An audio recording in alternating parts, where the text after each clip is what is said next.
Hello, Dustin and Lauren. It's Ben, and I'm here at 8705 Tierra Alegre.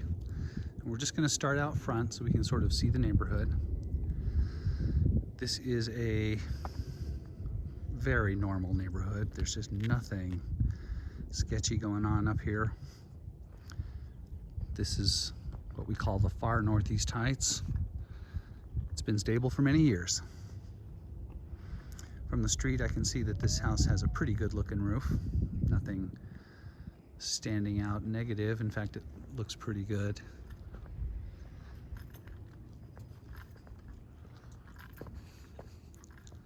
I did notice a little bit of an issue at the garage door walking up.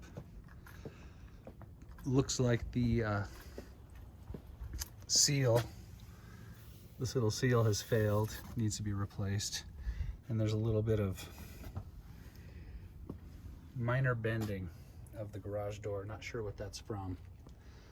Landscape's a little worn out here, but no big deal. Side yard. Same seal issue on this side.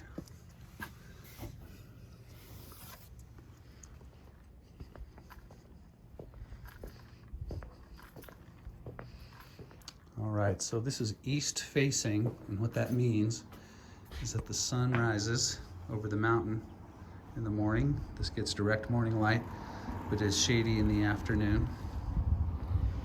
And the back is shady in the morning and sunny in the afternoon.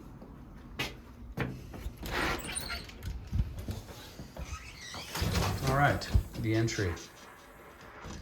Down that way is the living room. And here on the side is what I'm going to call the formal dining room. They have it set up as a little living area, but this hanging light and the size of the room, as well as its proximity to the kitchen, say dining room.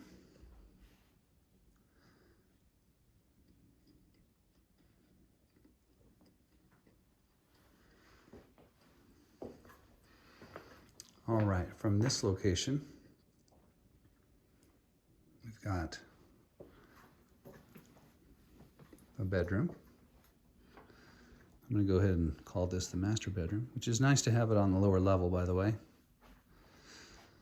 Easy access, and eliminates a problem to some degree with people who can't do stairs in the future. With the master on the ground level, sometimes people that don't want stairs can still use and buy a house that has them because the master's on the lower level. Glass block accents here in the master bath. This is carpet in here, by the way. I see there is tile at the commode, and here's a window that has been patched. Appears to be needing work. Down on this end, we've got a closet, and I'm trying to find the light switch here.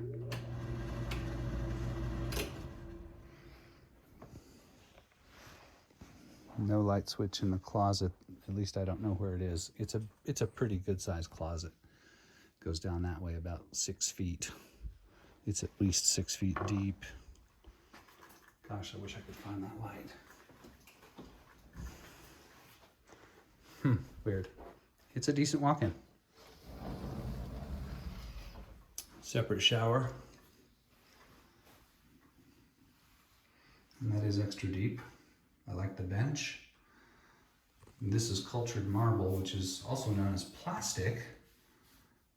It is pretty stable and low maintenance. That's its benefit.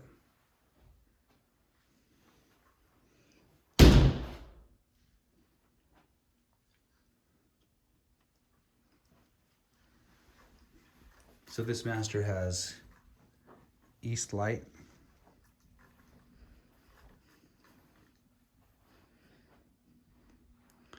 And just for size reference, that is a queen bed.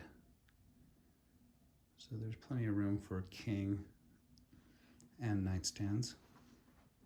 And of course you could flip the room, right? Bed could be here.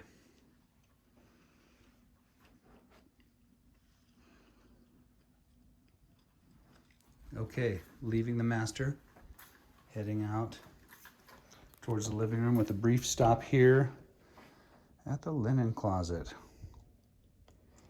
Loaded down.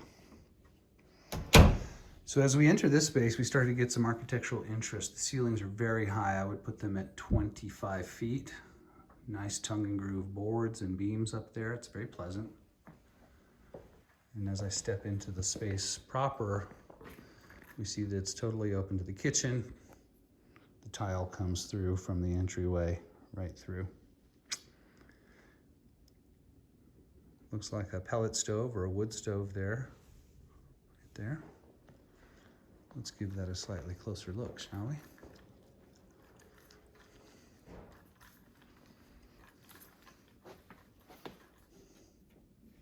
Yeah, pellet stove. This will heat this whole end of the house and not require that you use the furnace for this general area. This thing cranks out a lot of heat.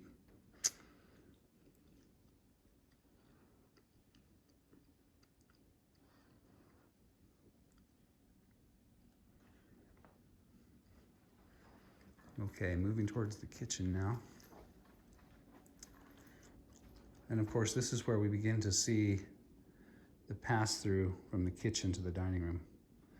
And that, by the way, is a powder bath, and we'll get over there in just a sec. Well, what the heck, let's just go there now. Half bath. There it is.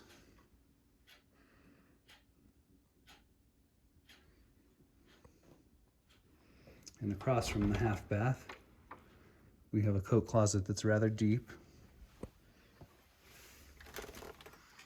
It does not appear to extend beyond this point.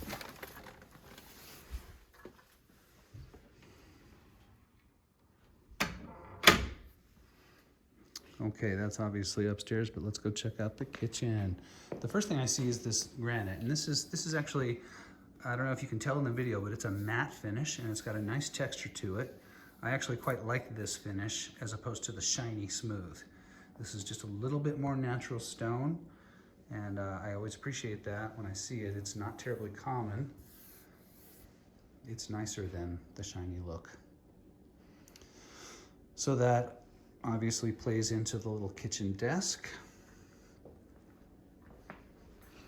On the left we have a pantry.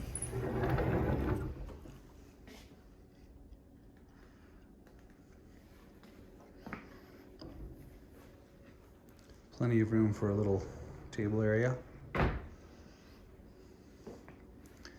And the rest of the kitchen, which continues with this nice granite, the matte finish. Basic appliances, nothing terribly exciting. The stove looks to be a nice upgrade. That's a little beyond basic. You know, this is a highly functional kitchen. There's lots of workspace on both sides of this stove. The dish area is completely separate from the cooking area. There's this auxiliary space that keeps the guests out of the kitchen because they can pile up on the edge of the bar.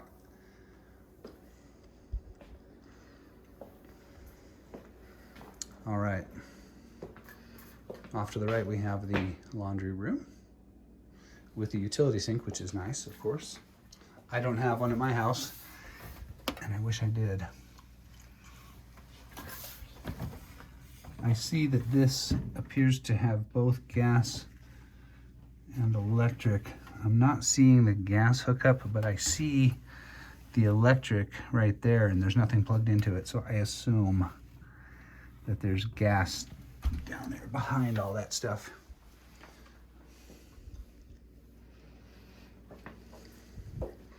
Okay, into the garage, where obviously they have a ton of stuff piled just to be ready for the sale, I assume.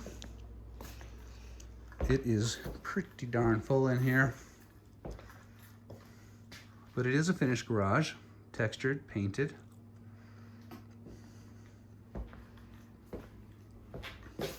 Two-car.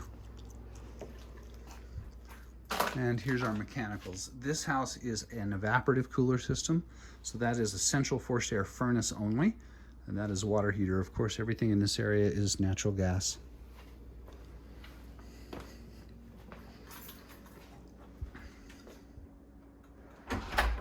All We're gonna step out back now.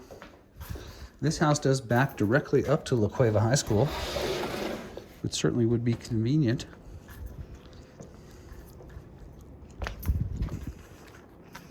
And we're on the parking lot side of things.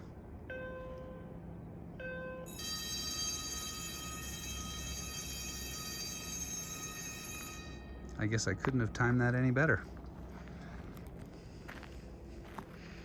While we wait to see what that bell brings, we'll look at some things out here. I see that the stucco is starting to show a little bit of wear here on the punch out that is housing the fireplace. This is not scary to me, but it is definitely a sign of the age of the house. This discoloration that we see is the staining from the shingles. Over time, the water comes down, it hits right here, and you can really see the line that is worn by the water. Above that line right there is good stucco that hasn't been getting rained on, and it's a normal color. And then just below it, you have this discolored stucco. Here's another indication. The water's coming off here and running down the wall, and it's just brought with it the tint of the shingles over the years. So that's what that is. This discoloration down here is also a result of water splashing on the stucco over time.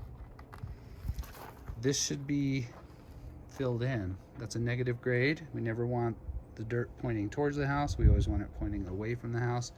So this is a little bit of maintenance, some shovel work. Here's this side yard, nothing spectacular. It appears that a few people are walking out of the building. We're not on the side of the school that has the sports field or any of the rec areas. This is a parking lot. I don't know if it's student parking or not. It looks like it is. These people that are walking out seem to be, you know, they look like kids to me, backpacks and whatnot.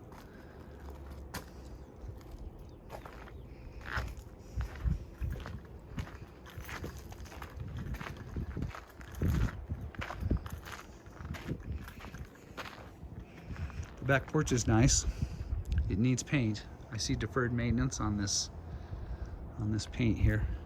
I'm starting to get the impression that this house is too much for these people and that they have kind of let it get away from them.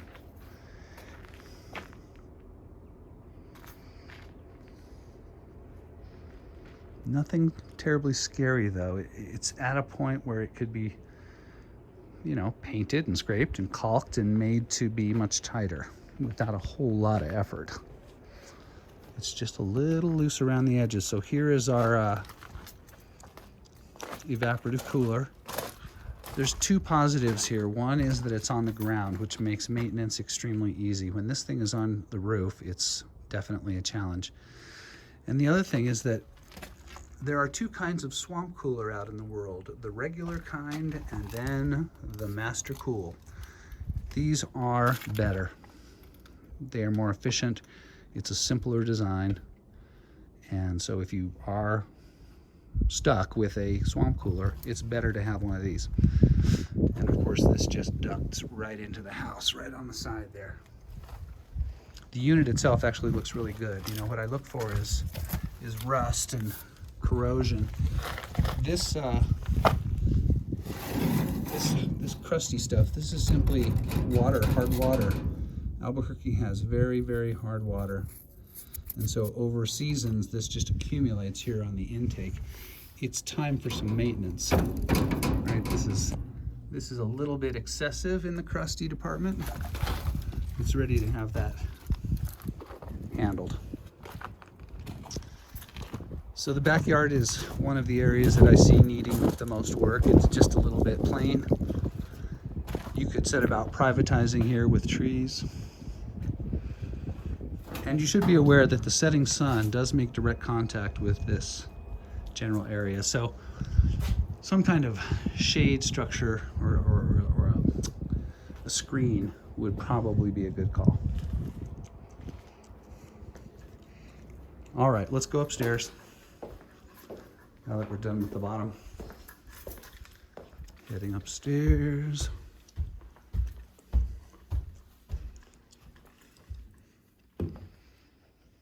I'm on the first landing here.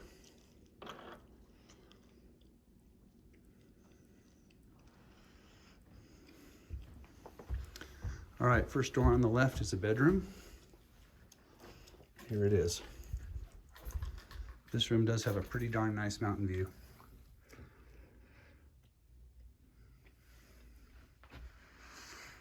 Starting to show some age here. You see this, I don't think you can see it in the video because it's backlit, but this plastic here is starting to show its age. These are probably the original windows. And although they don't appear to be failed in terms of the integrity of the seal between the two panes, their frame is starting to succumb to the sun.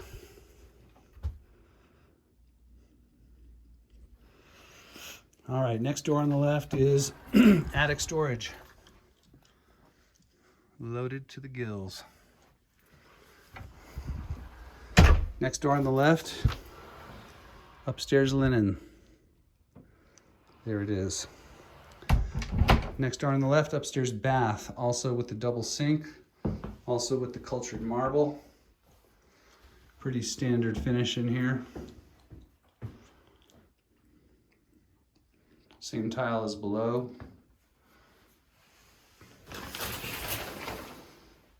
Tub enclosure is very clean. These second bath tubs generally don't see a lot of miles.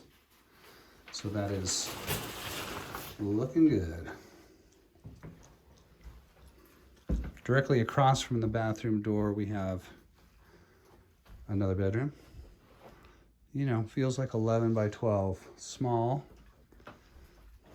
but functional. This is west facing, looking out the same direction as the patio.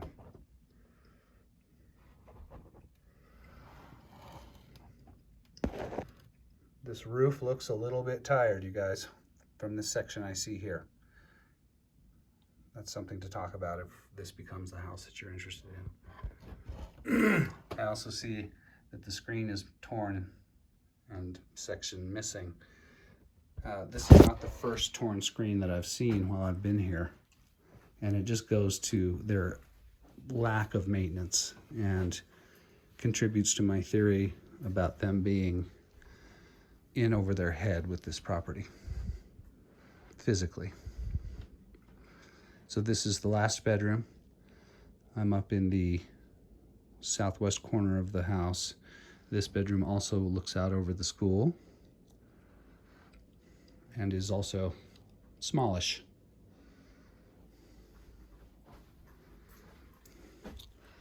All right, you guys, that is the house. It is serviceable. It's really not fantastic, but it's also not terribly expensive. I think it's been priced to reflect its shortcomings. In my humble estimation, carpet, paint, and sort of a going through of a lot of little things. This, of course, is assuming that everything checks out in inspections and that there aren't any, you know, big problems with heaters and coolers and things like that. Okie doke, I'll leave you with this view right here. We'll talk soon. Thank you. Bye.